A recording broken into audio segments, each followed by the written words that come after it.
ప్రవక్తలాగా మా దగ్గర అన్నట్టు వాళ్ళ విధానాలు అర్థమవుతుందండి.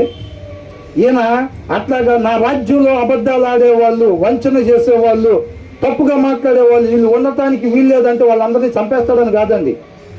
ఈ మిగతా వాళ్ళందరూ వాక్యం కలిగిన హృదయంతో వ్యవహారాలు చేయటం వల్ల వాళ్ళు కూడా తెలుసుకొని సత్యంలోకి నడిపించబడతారు. తన రాజ్యం మొత్తం కూడా సత్యం మీదనే ఆధారపడి ఉండిద్ది.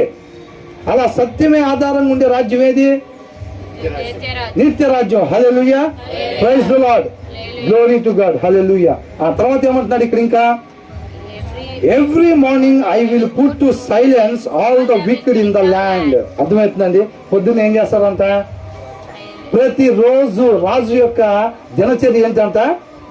ప్రతిరోజు ఎవరైతే దుర్మార్గులు ఉన్నారో ఆ దుర్మార్గత అనేది పాకకుండా, ఆ దుర్మార్గత అనేది నా రాజ్యంలో ఎక్కడ లేకుండా నేను చూసుకుంటాను అని అంటున్నాడు. ప్రతిరోజు మన దగ్గర ఉన్న రాజకీయ నాయకులు ఏంటి?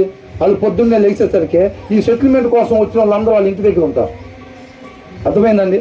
ఒక రాజకీయ నాయకులు ఇంటి దగ్గర కానీ పొద్దున్నే లేచి చక్కగా టిఫిన్ చేసి డ్రెస్ వేసుకుని బయటకు వచ్చేసరికి అందరూ సెటిల్మెంట్ల కోసం కూర్చొని ఉంటారు. ఆయన బయటకు వెళ్ళే ముందు ఏం చేస్తాడు?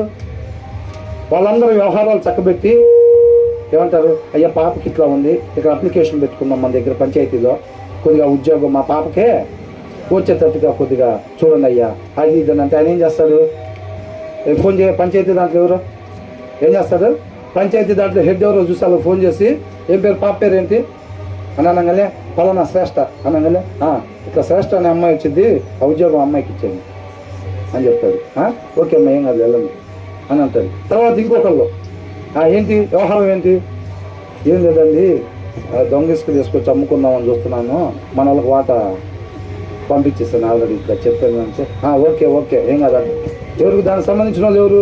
సిఏ గారికి ఫోన్ చేసి, అది మన వాళ్ళది అటువైపు వెళ్ళబాకండి, దాని మీద ఏం చర్యలు తీసుకోబాకండి, వచ్చిందా మనకు ఓకే నెక్స్ట్ అవన్నీ వాళ్ళు చక్కబెట్టుకొని ఇంకా అక్కడి నుంచి కారెక్కి రిబ్బన్ కటింగ్లకి, ఓపెనింగ్లకి, శంకుస్థాపనలకి బయలుదేరి వెళ్ళిపోతారు. దావీదు ఏం చేస్తాడంట? బ్యానర్లు కట్టారా? ఎన్ని కట్టారు బ్యానర్లు అంటాడా? ఏమంటాడంట? దుర్మార్గత నా రాజ్యంలో ఎక్కడా లేకుండా నేను చూసుకుంటాడంట. ఏంటంట? ఎవ్రీ మార్నింగ్ అంట. ఒకరోజు కాదు, అది ప్రతిరోజు దినచర్యలో భాగం అంటది దావీదుకి. తన రాజ్యంలో ఎక్కడ కూడా దుర్మార్గత అనేది లేకుండా చూసుకోవటం అన్నమాట. ప్రతిరోజు రాజు దినచర్య అదైతే అసలు ఎంత అద్భుతం అండి అసలు, అవునా?